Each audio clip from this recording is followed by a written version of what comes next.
Hi everyone, this is Monica Agarwal, lecturer in commerce from GGSSS Hisar. तो my dear students, आज हम अपना करेंगे फाइनेंशियल स्टेटमेंट्स का पार्ट फोर्थ में बच्चों क्या चीज आ जाती है हमारी। अब तक आप कर चुके हैं, मैंने आपको बताया था फाइनेंशियल स्टेटमेंट हमारे क्या है। फाइनल अकाउंट्स हमारे होते हैं अंतिम खाते। इसमें हम दो तरीके की स्टेटमेंट बनाते हैं। एक बनाते हैं हम इनकम स्टेटमेंट, दूसरी बनाते हैं हम स्टेटमेंट ऑफ फाइनेंशियल पोजीशन, जिसे हम कहते हैं बैलेंस शीट। ठीक है, अब इनकम स्टेटमेंट के फर्दर दो पार्ट्स थे। पहला क्या था, ट्रेडिंग अकाउंट, जिसको आप ऑलरेडी कर चुके हैं, उससे रिलेटेड एग्जांपल्स भी हम बहुत अच्छे से कर चुके हैं।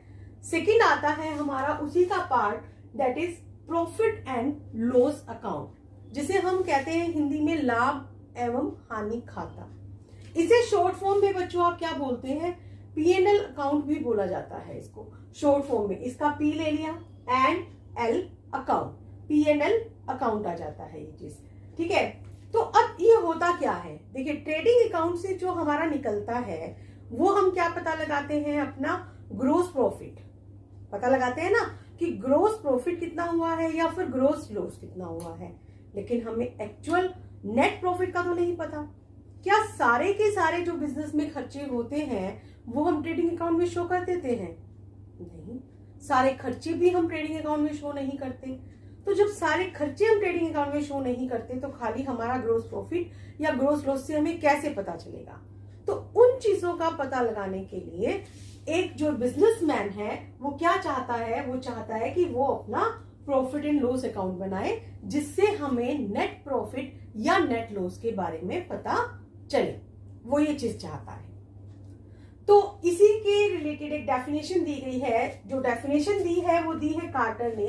उन्होंने क्या बताया, उन्होंने बताया profit and loss account is an account, यह एक खाता है जिसमें हम क्या चीज करते हैं, in which all gains and losses, जितने भी लाभ हैं, जितनी भी हमारी हानियां हैं, सबकी सब हम इसमें लेते हैं।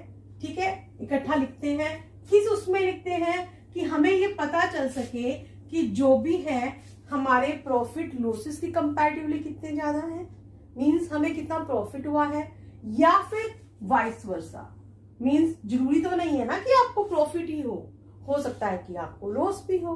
तो आपको दोनों ही चीजें पता लगाने के लिए कि या प्रॉफिट होगा, प्रॉफिट लॉस से ज्यादा होंगे, या फिर लॉसेस जो है वो प्रॉफिट से ज्यादा होंगे, तो दोनों ही चीजों का पता लगाने के लिए बच्चों आपको क्या बनाना पड़ता है, प्रॉफिट एंड लॉस अकाउंट बनाना पड़ता है, जिससे हमें क्या चीज का पता चलता है, मेन नेट प्रॉफिट। ये हमें बताता है नेट प्रॉफिट, या फिर अगर प्रॉफिट नहीं है तो ये हमें बताएगा नेट लॉस के बारे में। समझ आई बात? तो ये है हमारा लाभ हानि खाता। इसमें भी पूरे साल का ब्यौरा होता है। जैसे हमारा ट्रेडिंग अकाउंट में होता है ना कि एक 12 महीने का हमारा पीरियड हो गया, कहां से कहां तक था हमारा वो 12 मंथ्स का पीरियड बच्चों, ध्यान है आपको, 1 अप्रैल से लेकर कब तक था, 31 मार्च ऑफ द नेक्स्ट ईयर, है ना। तो यहां से यहां तक के जितने भी खर्चे हैं, जितनी भी इनकम है, वो सारी की सारी हमारी किसमें हम शो करते हैं, प्रॉफिट एंड लॉस अकाउंट में हम शो करते हैं। इसमें बहुत सारे खर्चे आते हैं। पहले हम पता लगाएंगे कि इसकी जरूरत क्यों है। काफी चीजें हमें पता चल चुकी हैं, लेकिन आइए अब हम इसको पॉइंट्स में करते हैं। देखिए बच्चों, अब नेक्स्ट हमारा जो आता है वो आता है need and importance of P&L account. Profit and loss account की क्यों जरूरत है और क्या इसका महत्व है। मैंने आपको बताया था बहुत सारी चीजें जो होती है वो सेम होती है, सिर्फ एक लिखने का तरीका अलग होता है। जिस चीज की क्यों आवश्यकता है उसी चीज के लिए उसकी महत्व बन जाता है ना। तो सबसे पहले जो मैंने अभी आपको एक डेफिनेशन में भी ये चीज बताई थी कि किस लिए जरूरत है हमें, हम जानना चाहते हैं कि नेट प्रॉफिट या फिर जो हमारा नेट लॉस है वो कितना हुआ है। क्योंकि ट्रेडिंग अकाउंट से सिर्फ हमें ग्रोस प्रॉफिट या ग्रोस लॉस का पता चलता है, नेट प्रॉफिट का नहीं पता चलता। बहुत सारे ऐसे खर्चे होते हैं, इनकम होती है जो हम ट्रेडिंग अकाउंट में नहीं शो करते। तो इसके लिए फिर हमें क्या करना पड़ता है, प्रॉफिट एंड लॉस अकाउंट बनाना पड़ता है। दूसरी चीज हमारी क्या आ जाती है, इसकी सहायता से अब हम क्या कर सकते हैं, जो पिछले सालों के हमारे प्रॉफिट हैं। अब हमने एक साल का हमारा जो प्रॉफिट था, हम पिछले साल के कंपैरेटिवली देखेंगे कि भाई अगर हमारे पास मान लीजिए कि इस बार 1 लाख का प्रॉफिट है, ठीक है, अब हमें पता चल रहा है अच्छा है बुरा है क्या है। अब हम देखेंगे कि अगर लास्ट ईयर का जो प्रॉफिट था वो 80,000 का है, तो अब 1 लाख का है, तो हमें क्या पता चला कि हाँ हम तो उन्नति कर रहे हैं, हम सक्सेस में हैं, है ना। लेकिन अगर इस 1 लाख की बजाय अगर वो 70,000 का होता तो फिर हमें सोचना पड़ेगा कि क्या रीजन है, ऐसे कौन से खर्चे हैं जो हमारे ज्यादा हो गए, जिनके कारण जो पहले प्रॉफिट 80,000 का था वो अब 70,000 का क्यों हुआ। ये हमें सोचना होगा इस चीज पे। और जब हम देखेंगे उसको ध्यान से, पिछले साल से हम कंपैरिजन करेंगे उसका, तो हम पता लगा सकते हैं कि कौन से ऐसे खर्चे हैं जिसके कारण हमारे को नुकसान हुआ है, हमारा प्रॉफिट कम हुआ है। तो आगे से हम क्या कर सकते हैं, उन खर्चों पर कंट्रोल भी कर सकते हैं कि हम ध्यान देंगे कि जब पिछले सालों में वो खर्चे कम थे तो अब ज्यादा क्यों हुए, है ना। तो हम उनको कम करने की कोशिश करते हैं। फिर अगली चीज क्या आ जाती है बच्चों की, जो प्रॉफिट एंड लॉस अकाउंट है, इसका बैलेंस जब आप नेट प्रॉफिट निकालते हैं वो कहाँ जाता है। जैसे ट्रेडिंग अकाउंट का बैलेंस होता है ना, ग्रोस प्रॉफिट या ग्रोस लॉस, वो कहाँ लेकर आते हो, वो आप लेकर आते हैं प्रॉफिट एंड लॉस अकाउंट में। तो इसका जो प्रॉफिट है वो आप कहाँ लेकर आते हैं, वो आप लेकर जाते हैं बैलेंस शीट में, ठीक है। तो यहाँ पे क्योंकि जब वो बैलेंस शीट में आ जाएगा तो इसकी सहायता से आप बैलेंस शीट भी आसानी से बना सकते हो। तो देखा आपने कि कितनी इसकी इंपॉर्टेंस है। आइए चलिए अब हम बनाते हैं अपना प्रॉफिट एंड लॉस अकाउंट। इसकी इंट्रोडक्शन आपको पता चल गई है, अब हम इसको बनाते हैं। ये देखिए अब हम बनाएंगे अपना प्रॉफिट एंड लॉस अकाउंट। उसमें हम क्या लिखते थे, ट्रेडिंग अकाउंट, यहाँ क्या लिखेंगे, प्रॉफिट एंड लॉस अकाउंट। और फिर हम उसको लिखेंगे जैसे कि वो भी साल के एंड में बनाया जाता है, तो ऐसे ही ये फॉर द ईयर एंडिंग, जो भी आपकी डेट है उस पर आप ये बनाते हैं, ठीक है। अब उसके बाद आपके पास वही जो ट्रेडिंग अकाउंट के कॉलम्स होते हैं, सेम कॉलम्स बच्चों आपके यहां पर भी आ जाएंगे। जैसे आपका वहां पे होता है डेबिट क्रेडिट, ऐसा ही सेम यहां पे रहेगा। Particulars, amount, particulars, then amount, ठीक है। अब सबसे पहला काम आपको क्या करना है, जब आप ट्रेडिंग अकाउंट बनाते थे तो उसमें आप क्या करते थे, ओपनिंग स्टॉक से स्टार्ट करते थे ना। लेकिन यहाँ पे हमने क्या करना है, जो ट्रेडिंग अकाउंट का बैलेंस होगा बच्चों वो यहाँ पर हमारा आ जाएगा। अगर वहां पे ग्रॉस प्रॉफिट था तो ये ग्रॉस प्रॉफिट हमारा इस तरफ आ जाएगा। आप क्या लिखेंगे, इधर वाली आइटम्स को हमेशा बाय से लिखते हैं, इस तरफ वाली को आप लिखते हैं टू से। तो यहाँ पे आपका क्या आ जाएगा, बाय ग्रॉस प्रॉफिट बीडी, क्योंकि पीछे से आप लेकर आए हैं तो ये बीडी हो जाएगा, ब्रोट डाउन हो जाएगा। अगर ग्रॉस प्रॉफिट नहीं है, लॉस है, तो आप यहां पे दिखाएंगे टू ग्रॉस लॉस बीडी, ठीक है। अब उसके बाद जो खर्चे आपके ट्रेडिंग में नहीं आए वो सारे के सारे खर्चे कहाँ आने हैं, प्रॉफिट एंड लॉस अकाउंट में। ये तो है इसका एक शॉर्टकट, लेकिन कुछ चीजें ध्यान भी रखनी है। जैसे देखिए अब हमें याद नहीं रहता कि हमें परफॉर्मा बनाना है, कि प्रॉफिट एंड लॉस अकाउंट का परफॉर्मा बनाइए, तो बच्चे क्या करते हैं कि क्रैमिंग करना स्टार्ट कर देते हैं कि क्या आएगा, ये आएगा, ये आएगा, ये आएगा। आपको ऐसा नहीं करना है, सोच समझ के करना है। वहां पे हमने खर्चे कहां तक लिए थे, फैक्ट्री तक लिए थे। फैक्ट्री से आगे के खर्चे कहाँ पे आने हैं, प्रॉफिट एंड लॉस अकाउंट में आने हैं। अब फैक्ट्री से आगे हमारा क्या है, ऑफिस है। ऑफिस में लोग काम करते हैं ना, तो ऑफिस में जब लोग काम करते हैं तो आप उनको क्या देते हैं, सैलरीज, ठीक है। तो यहाँ पे आप क्या लिखेंगे, सैलरीज। यहाँ पे आप अपना वो भी डाल सकते हैं कि ये आपके क्या है, ऑफिस एक्सपेंसेस है। चाहो तो डालो, नहीं चाहो तो भी कोई प्रॉब्लम नहीं है। एक और आपकी चीज थी जो मैंने उसमें बताई थी आपको, उसमें क्या था, उसमें था वेजेस एंड सैलरीज। याद आया, खाली वेजेस थी तो भी ट्रेडिंग में, वेजेस एंड सैलरीज थी तो भी ट्रेडिंग में। लेकिन अगर सैलरीज एंड वेजेस थी तो कहाँ आनी थी, इधर प्रॉफिट एंड लॉस अकाउंट में। तो आप यहाँ पे क्या दिखाएंगे, टू सैलरीज एंड वेजेस। इसी की तरह आपका जो ऑफिस का है, ऑफिस आपने रखा है तो ऑफिस का आपको किराया भी देना पड़ेगा, है ना। ऑफिस में आपका लाइटिंग का भी खर्चा होगा, लाइट चलेगी ना, ठीक है। आपको इंश्योरेंस भी करवाना पड़ेगा क्योंकि गुड्स का है तो टू इंश्योरेंस प्रीमियम जो आपका भी है, ठीक है। आपको अपने अकाउंट्स जो है वो ऑडिट भी करवाने पड़ सकते हैं, है कि नहीं है। तो ये सारी की सारी चीजें हमारी क्या चीज है, क्या है हमारी, ये ऑफिस के खर्चे हैं। इसी तरीके से जैसे कि प्रिंटिंग एंड स्टेशनरी है,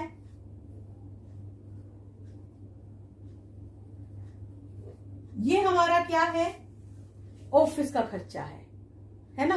ये सारे के सारे खर्चे आपने कहा दिखाने हैं, कोई भी ऑफिस एक्सपेंसेस के नाम से भी हो सकता है, मतलब इनको आपने रट्टा नहीं मारना, इनको आपने समझ समझ के करना है।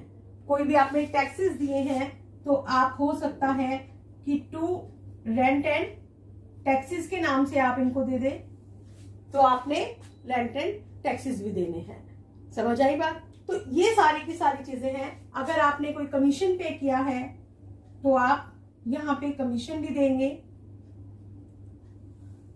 लेकिन कमीशन में एक चक्कर पड़ता है, क्या, कमीशन दो तरीके की हो सकती है, कमीशन हमने दी भी है, कमीशन हमने ली भी हो सकती है। तो अब आएगी कहाँ पे, अक्सर हम कंफ्यूज हो जाते हैं इसमें, ये सोचने वाला पॉइंट है। कमीशन बच्चों अगर हमने दी है, जो भी हमारा खर्चा है वो हम किधर दिखा रहे हैं, इधर डेबिट में दिखा रहे हैं, क्योंकि प्रॉफिट एंड लॉस अकाउंट भी जो है वो हमारा एक नॉमिनल अकाउंट है, ठीक है। और जबकि अगर कमीशन हमें मिली है तो वो हमारी किधर आ जाएगी, यहां पे आ जाएगी, इनकम में आ जाएगी, वो हमारी बाय कमीशन रिसीव्ड आएगा, ठीक है। अब कई बार कमीशन दी या ली का नहीं पता चलता, उसके आगे क्या दे देता है, वो डेबिट और क्रेडिट दे देता है। तो अगर डेबिट दिया है तो वो डेबिट में, अगर क्रेडिट दिया है तो वो क्रेडिट में। क्रेडिट मीन्स कि वो इनकम है और डेबिट मीन्स कि वो हमारा खर्चा है।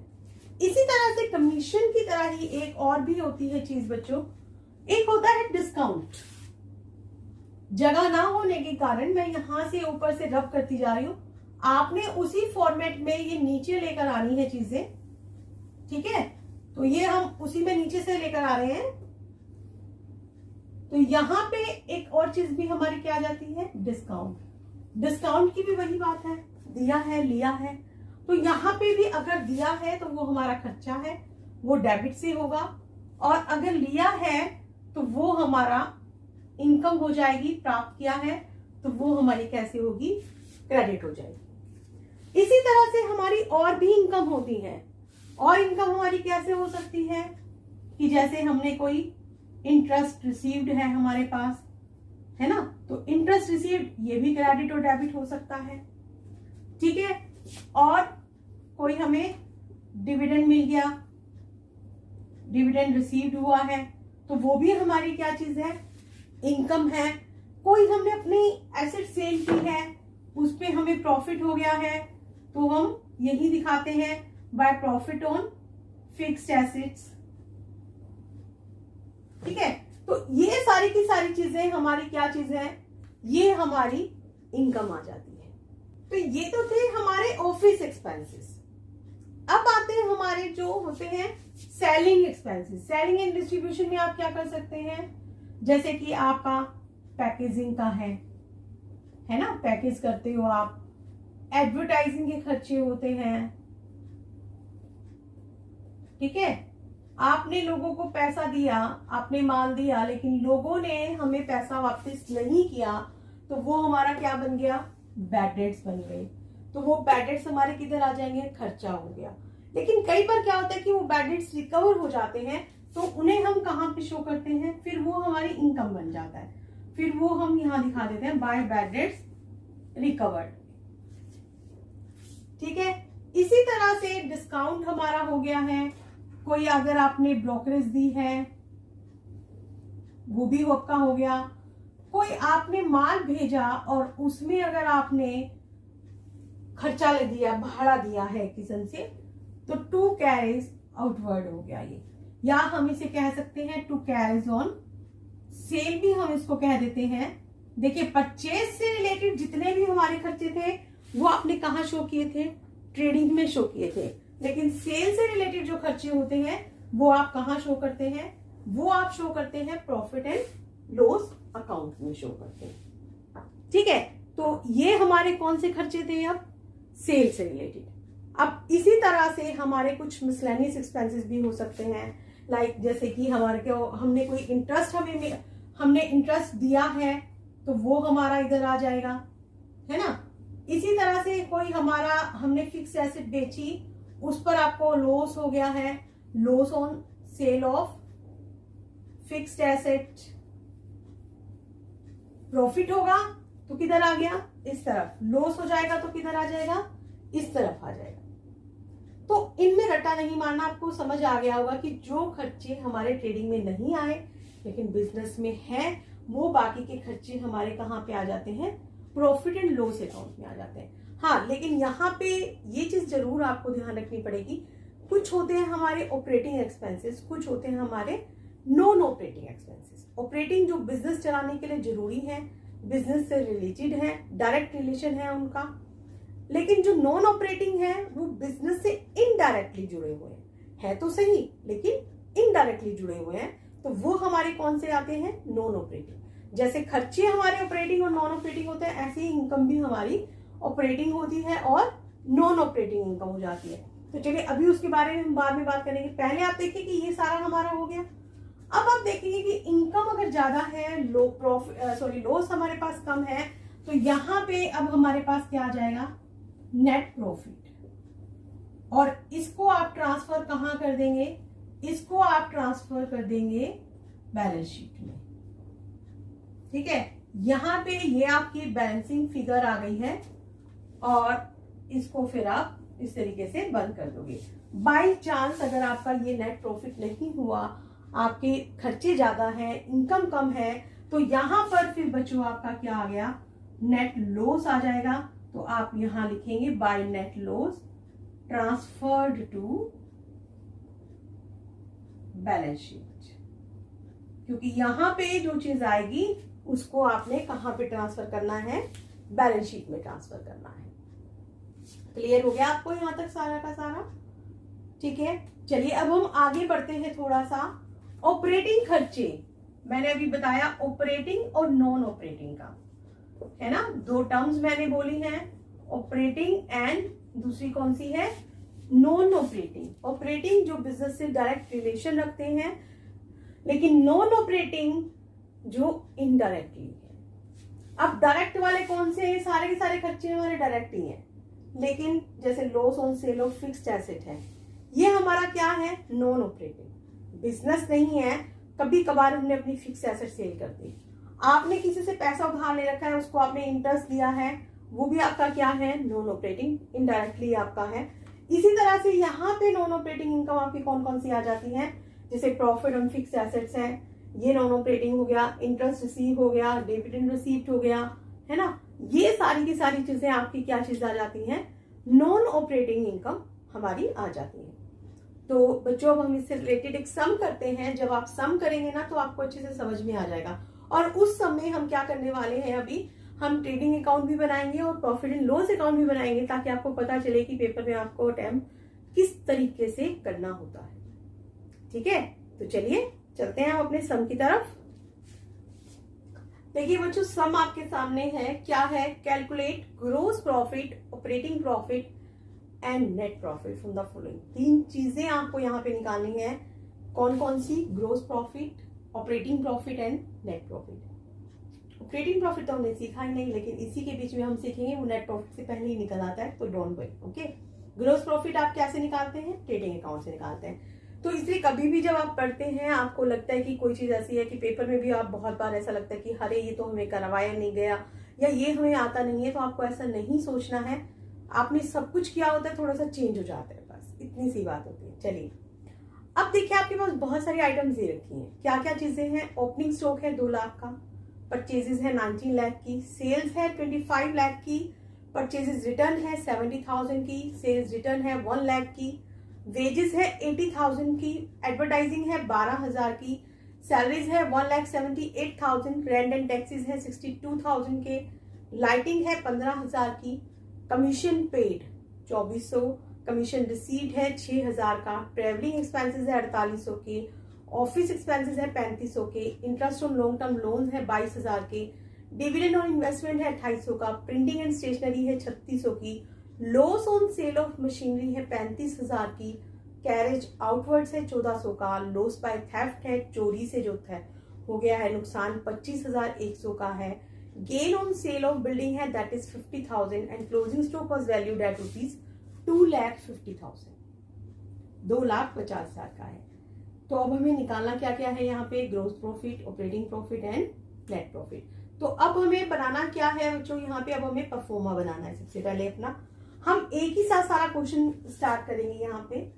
अब देखिए कि यहाँ पे आप लिखेंगे ट्रेडिंग अकाउंट, ठीक है, and profit and loss account, उसके नीचे जो भी आपका है फॉर द ईयर एंडिंग, कब दे रखा है ये, इसमें कोई डेट मेंशन नहीं है तो कोई बात नहीं, आप अपना यहाँ पे डैश डैश डैश छोड़ देंगे। उसके बाद आप अपना फॉर्मेट बनाएंगे बच्चों, यहाँ पे वही डेबिट क्रेडिट, ठीक है, वही आपने क्या क्या लेना है, पर्टिकुलर्स, अमाउंट, वही सब आपके सेम कॉलम आ जाएंगे।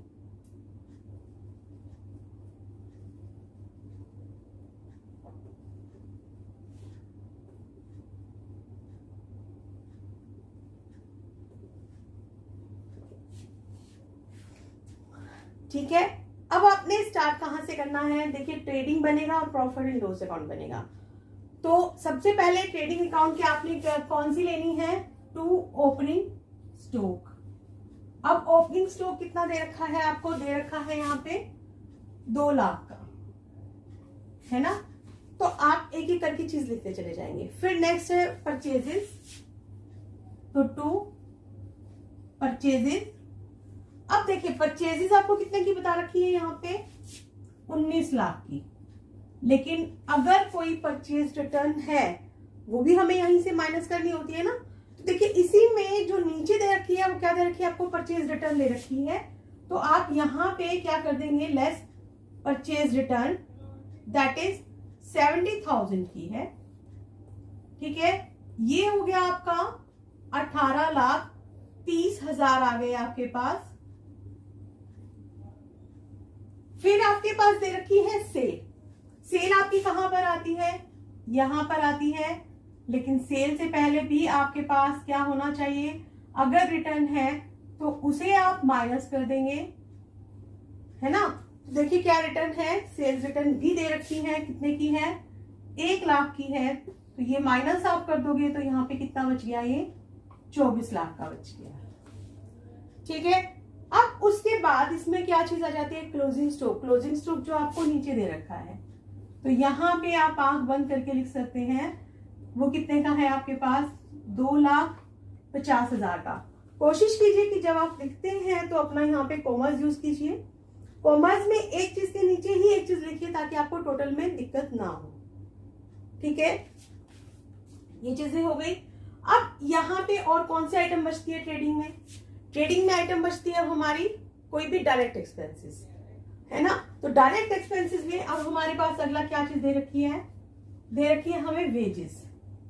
अब वेजेस कितने की है हमारे पास, यहाँ पे दी गई है 80,000 की, ठीक है।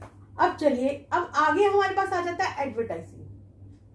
अब हम क्या करें, अभी तो हम अपना ट्रेडिंग बना रहे हैं, पेपर में भी हमारे पास इतना टाइम नहीं होता कि हम 2-2 बार पहले एक बनाए फिर दूसरा बनाए, है ना, इतना टाइम नहीं होता है। तो आपको क्या करना चाहिए कि ट्रेडिंग के साथ ही, क्योंकि इसी में बनना है, थोड़ी सी जगह छोड़कर हम अपना प्रॉफिट एंड लॉस की आइटम्स भी लिखने स्टार्ट कर सकते हैं।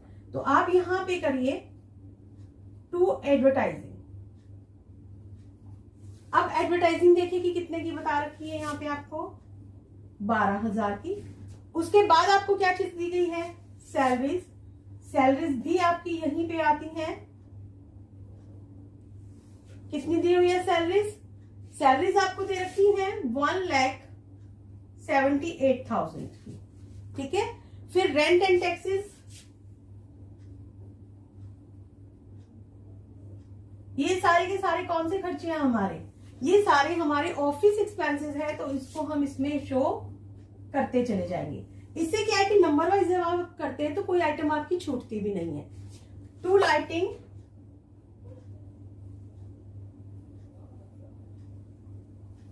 15,000। अब उसके अलावा अब आप देखिए और क्या चीजें हैं आपके पास। कमीशन आपने दिया है, कमीशन दिया भी है और कमीशन लिया भी है, तो टू कमीशन पेड आपके पास कितना हो गया बच्चों, यहां पे लिखा हुआ है आपके पास 2400, ठीक है। अब कमीशन रिसीव है तो वो इनकम हो गई ना हमारी, वो हम इधर ले लेंगे।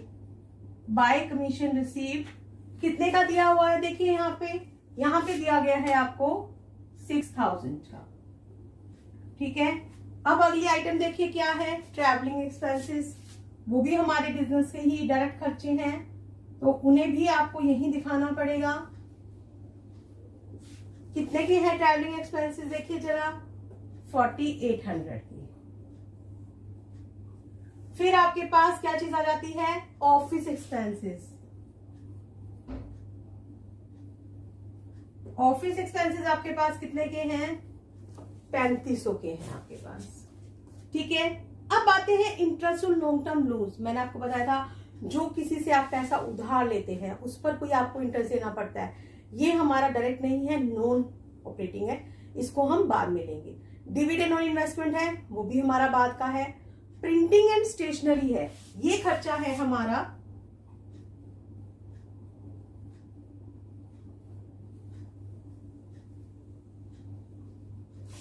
प्रिंटिंग एंड स्टेशनरी, देखो बच्चों कितना दे रखा है आपको, 3,600 का, ठीक है। Loss on sale of machinery है, ये हमारा इनडायरेक्ट है तो बाद में चला जाएगा। कैरेज आउटवर्ड्स 1,400 रुपए का, यहां जगह ना होने के कारण मैं इसको भी ऊपर ही लिख रही हूं, क्योंकि कैरेज आउटवर्ड सेल से रिलेटेड होता है। अक्सर यहाँ पे स्टूडेंट्स कंफ्यूज हो जाते हैं कि ये ऊपर आएगा नीचे आएगा, तो कैरेज आउटवर्ड बाहर भेजने वाला भाड़ा है, वो हम सेल का जो हमने माल भेजा है उससे रिलेटेड है, तो ये हमेशा किधर आएगा, प्रॉफिट एंड लॉस अकाउंट में। इनवर्ड होता तो कहाँ आता, वो ऊपर आ जाता। तो कैरेज आउटवर्ड आपने कहाँ दिखाना है, यहाँ 1,400 का दिखाना है, ठीक है। Loss by theft, gain on sale of building, ये हम बाद में करते हैं। अब देखिए कि सारी आइटम्स हमारी पूरी हो गई हैं, तो सबसे पहले हम ट्रेडिंग अकाउंट का निकालते हैं। ट्रेडिंग अकाउंट का जब आप निकालोगे बच्चों तो आपको बैलेंस तो यहीं पे देना है ना, तो आप यहां पे क्या करेंगे, टू ग्रोस प्रॉफिट सीडी,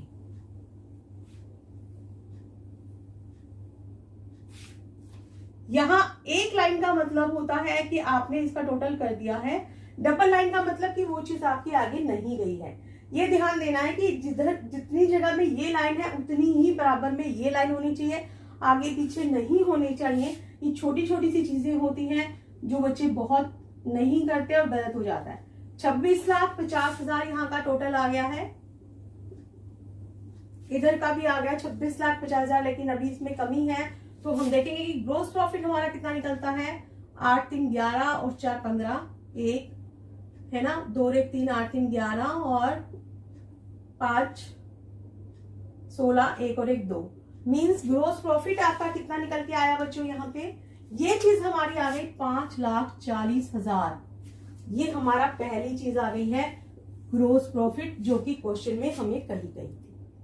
अब ये जो ग्रोस प्रॉफिट सीडी आया, इसको आपने कहाँ लेकर आना है, इधर डीडी में लेकर आना है, तो आप इसको यहां पर ले आओगे। यहां पे आप क्या लिखोगे, बाय ग्रोस प्रॉफिट बीडी, कितना है हमारे पास यहाँ पे 5,40,000 है,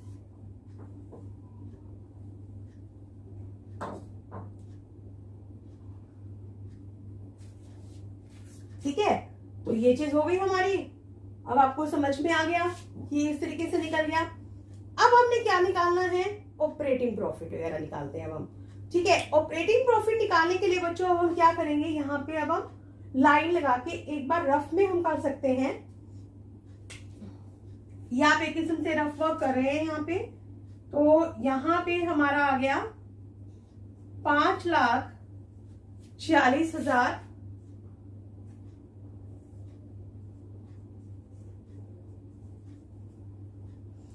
अब देखिए इधर चलते हैं, 4 और 4 8 और 8 16 और 5 21 और 6 27 और 3 30, 3 और 1 4 और 2 6 8 और 6 14 15 16 और 5 21 22 23 4 27 3 30 3 33 और 3 36। फिर बच गए 3 और 1 4 7 4 11 और 6 17 18 18 और 6 24, 2 और 1 3 और 2 5। ये हमारा क्या आ गया बच्चों, ये हमारा आ गया टू ऑपरेटिंग प्रॉफिट। ये हमारा ऑपरेटिंग प्रॉफिट आ गया। ग्रोस प्रॉफिट में से हमने सिर्फ क्या चीजें की हैं, ग्रोस प्रॉफिट में से सिर्फ हमने अपने जो भी ऑपरेटिंग एक्सपेंसेस हैं, ऑपरेटिंग एक्सपेंसेस लेस किए हैं, ऑपरेटिंग इनकम हमने ऐड की है। तो हमारे पास क्या आ गया, यहाँ पे ऑपरेटिंग प्रॉफिट आ गया है। ठीक है, लेकिन अब दो चीजें हमने निकाल ली, ग्रोस प्रॉफिट हमने कहा गया था, हमने वो निकाल लिया, ऑपरेटिंग प्रॉफिट हमें कहा गया था, हमने वो भी निकाल लिया। तीसरी चीज अब हमारे पास क्या आ जाती है, नेट प्रॉफिट आ जाता है। तो नेट प्रॉफिट अब आप कैसे निकालोगे, यहाँ पे मैं ये मान लू कि यही हमारा ऊपर कंटिन्यू है। ठीक है, आपने इसी के नीचे चलना है। यहाँ पे जगह ना होने के कारण मैं इसको थोड़ा वो कर रही हूं।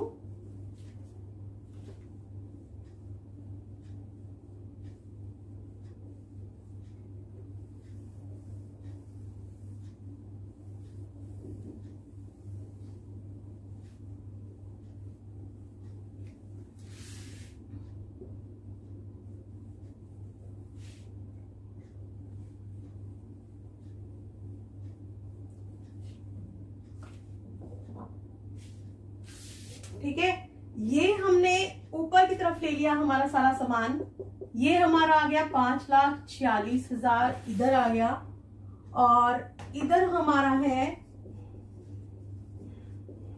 ऑपरेटिंग प्रॉफिट हमारे पास है, कितना है 2,63,300 रुपए, है ना। अब तक की ये हमारी सारी सिचुएशन है। तो बाकी का अब हम रब कर देते हैं, और अब हम बढ़ेंगे अपने नेट प्रॉफिट की तरफ। चलिए देखते हैं। अब नेट प्रॉफिट में आप देखोगे इसमें हमने कौन कौन सी चीजें छोड़ी थी, वो अब हम अपनी यहां लिखेंगे, तो हमारा आगे क्वेश्चन निकल आएगा बच्चों।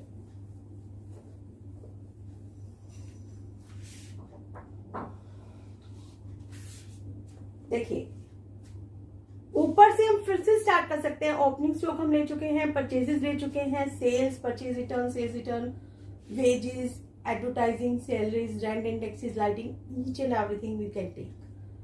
Commission, commission received, travelling expenses, office expenses, ये भी हम ले चुके हैं।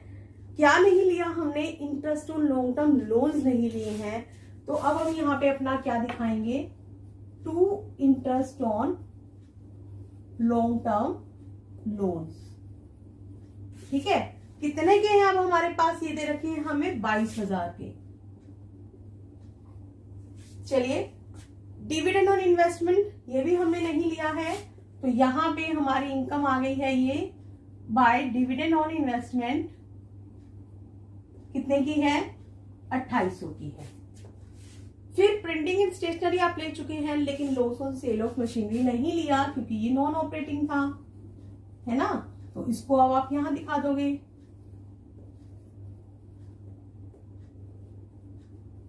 $35,000 का आ गया। फिर कैरेज आउटवर्ड्स आप ले चुके हैं, लॉस बाय थेफ्ट ये भी नहीं लिया हमने, इसको भी यहां दिखा दोगे। कितने का है ये है हमारा 25,100। फिर लास्ट है to gain on sale of building, income तो सारी इधर ही आएंगी ना हमारी, तो हम यहां दिखाएंगे by gain on sale of building. कितने की है ये हमारी, ये हमें दे रखी है 50,000 की, तो यहाँ पे आप ये 50,000 कर दीजिए। अब जितनी भी बाई चांसेस हम आपने यहाँ पे लाइंस ज्यादा लगा रखी है तो इसको रब नहीं करना, चेंज नहीं करना, आपने एट द एंड ही यहाँ पे टोटल करनी है। ठीक है, यहाँ पे अब कितना आ जाएगा हमारे पास 800, 6 और 2 8, 5 और 4 9, 5,98,800 इधर का आ गया। अब इधर का देखते हैं, 3 और 1 4, 4 और 4 8, 3 और 2 5 और 5 10 और 5 15 और 3 18, 6 और 1 7 और 2 9 और 3 12 13 14 और 5 19, 2 और 1 3 और 2 5। तो यहाँ पे ये हमारा क्या आ गया, अब to net profit transferred to balance sheet. ठीक है, देखा बच्चों आपने। तो ये हमारा इस तरीके से हम अपना सम करते हैं कि ट्रेडिंग और प्रॉफिट एंड लॉस अकाउंट हमारा एक ही बनता है। पहला पार्ट हमारा ट्रेडिंग का होता है, नेक्स्ट पार्ट हमारा क्या होता है, प्रॉफिट एंड लॉस अकाउंट का होता है। सम करेंगे जब आप एक एक चीज टिक करते चलिए कि आपने ये चीज ले ली है, ये ले ली है, ये ले ली है। जो नहीं लिया तो उससे बाद में पता चल जाएगा कि आपने क्या नहीं लिया है। अगर क्वेश्चन में ऑपरेटिंग प्रॉफिट नहीं निकालने के लिए कहा गया तो आप ये कंटिन्यूटी में ले सकते हैं, डायरेक्ट नेट प्रॉफिट निकाल सकते हैं, लेकिन आपको यहाँ पे ऑपरेटिंग प्रॉफिट भी कह दिया गया था तो इसलिए हमने उस चीजों को थोड़ा सा अलग कर दिया, अदरवाइज वो आपका एक कंटिन्यूटी फॉर्म में ही चल जाता। ठीक है, तो आई होप आप लोगों को सब अच्छे से समझ में आ गया होगा। तो आज के लिए बच्चों इतना ही, दैट्स ऑल।